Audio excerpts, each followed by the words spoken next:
Jai Sairam, welcome back to my channel. இன்றைக்கி இந்த பதிவில் நீண்ட நாட்களாக தீராத நோய் இருக்கும் இல்லையா, நமக்கு அது எல்லாமே தீரணும் அப்படின்னா நாம் செய்யக்கூடிய வழிபாடு பற்றி இந்த பதிவில் நாம் ஷேர் பண்ணுறேன்.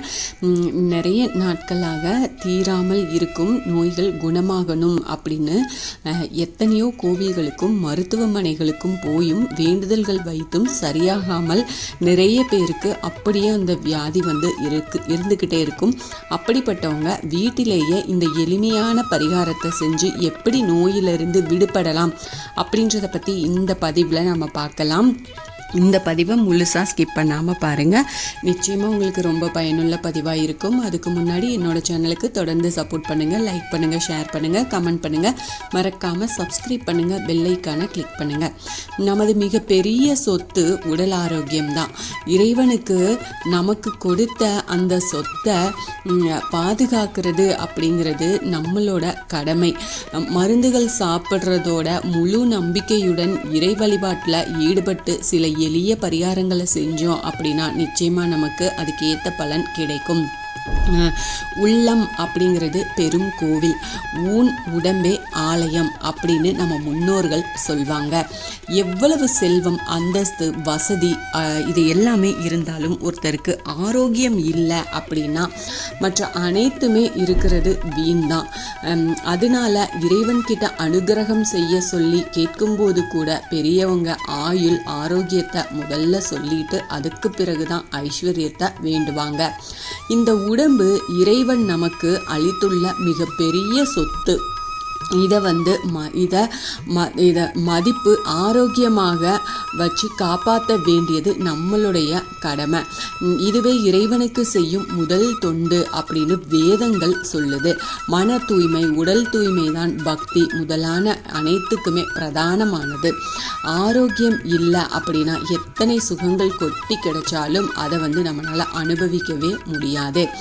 ஆனால் ஏதோ ஒரு காரணத்தினால நோய் ஏற்பட்டு நமக்கு நோய் ஏற்பட்டு விடுது.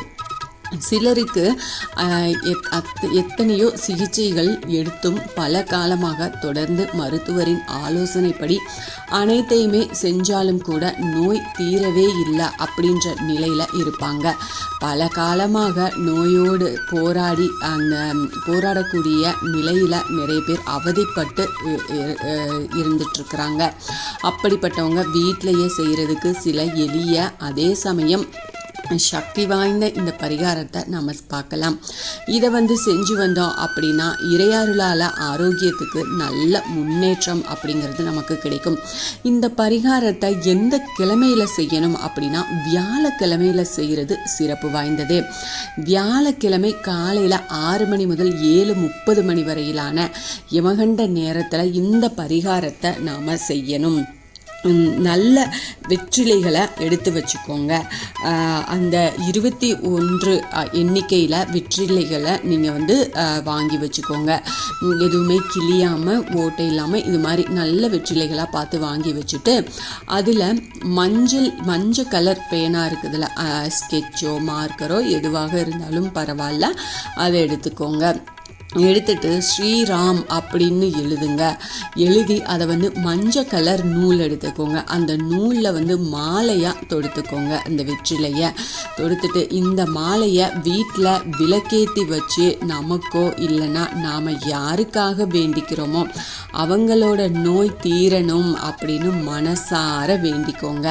உங்கள் வீட்டில் ஆஞ்சநேயர் படம் இருக்குது இல்லை விக்கிரகம் இருக்குது அப்படின்னா அந்த ஆஞ்சநேயருக்கு முன்னாடி ஒரு நெய் தீபம் ஏற்றி வச்சு இந்த மாலையை நீங்கள் ஆஞ்சநேயருக்கு நீங்கள் சாத்துங்க. அதுக்கப்புறமா ஒரு எளிமையான மந்திரத்தை சொல்லுங்க.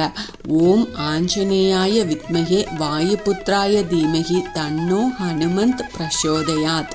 இந்த மந்திரத்தை நீங்கள் சொல்லி வழிபாடு செய்யுங்க.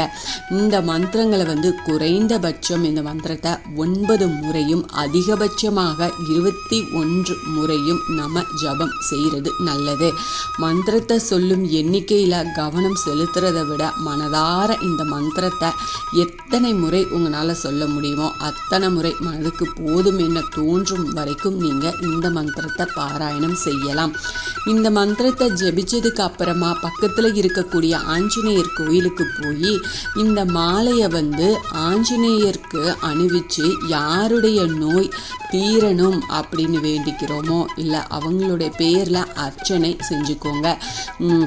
இல்லை நீங்களே உடல் உபாதையில் ஏற்பட்டு இருக்கிறீங்க அப்படின்னா இதே மாதிரி நீங்கள் அந்த மாலை எடுத்துகிட்டு போய் போட்டு உங்கள் பேரில் அர்ச்சனை பண்ணிக்கோங்க. இதை நம்பிக்கையோட தொடர்ந்து செஞ்சுட்டு வாங்க. படிப்படியாக நோயோட அந்த வீரியம் குறைஞ்சி உடலில் ஆரோக்கியம் அப்படிங்கிறது நமக்கு கிடைக்கும்.